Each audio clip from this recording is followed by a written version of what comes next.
Assalamu alaikum wa rahmatullahi wa barakatuh. Today I'll be reading part 4 about the book of Prophet Muhammad sallallahu alaihi wasallam. This part is called A Thoughtful Boy. So let's begin. We learn from the stories of his life that Muhammad sallallahu alaihi wasallam was a very thoughtful boy. He took good care of his family's sheep and played with the other children. But he also spent much time alone, wondering about the mysteries of nature. He thought about the people around him, how they lived, and how they behaved. Even when he was a little boy, Halima said that she often found him sitting by himself.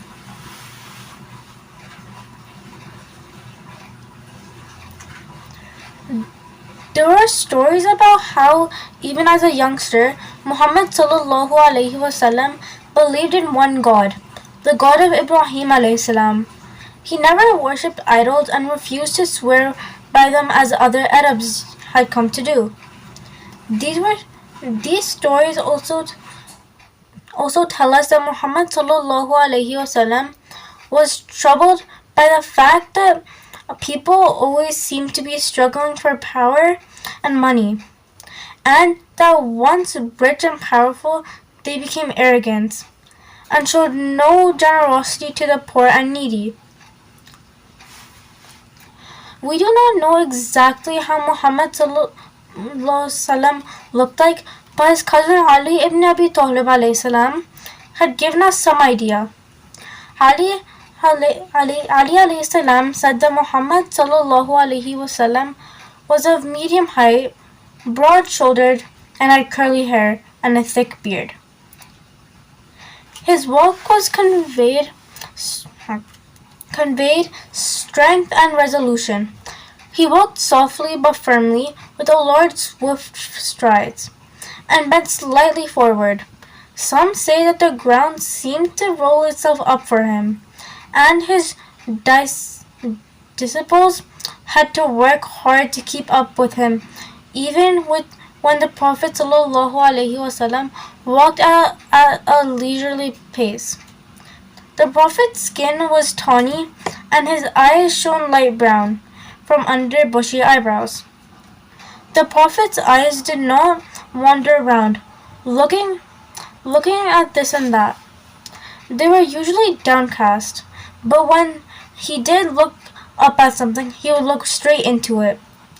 By the time he was 25 years old, Muhammad sallallahu alaihi wasallam had a reputation for honesty. He was known amongst the Quraysh as the bravest and most gentlemanly person. He was a good neighbor, tolerant, and always truthful. He always kept aloof from quarrels and quibbles, and never used foul language or abuse. Ali ibn Abi Talib alayhi salam once said, "All who came close to him grew to love him."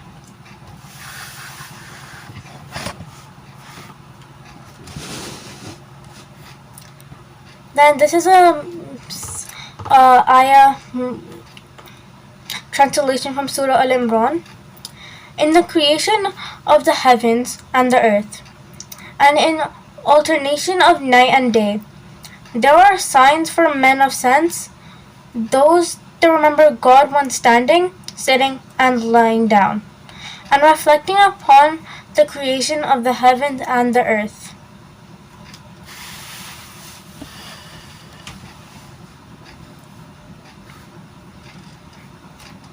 Knowledge as your friend. Acquire knowledge. The Prophet Muhammad sallallahu alaihi wasallam used to tell his followers, seeking knowledge is the duty of every Muslim. It will enable you to be your own friend in the deserts. It will be your mainstay in solitude, your companion in loneliness, your guide to happiness, your sustainer in misery, your adornment when you're amongst the people, and your arrow against your enemies. Whoever goes out in search of knowledge is on the path of Allah subhanahu wa ta'ala until returning.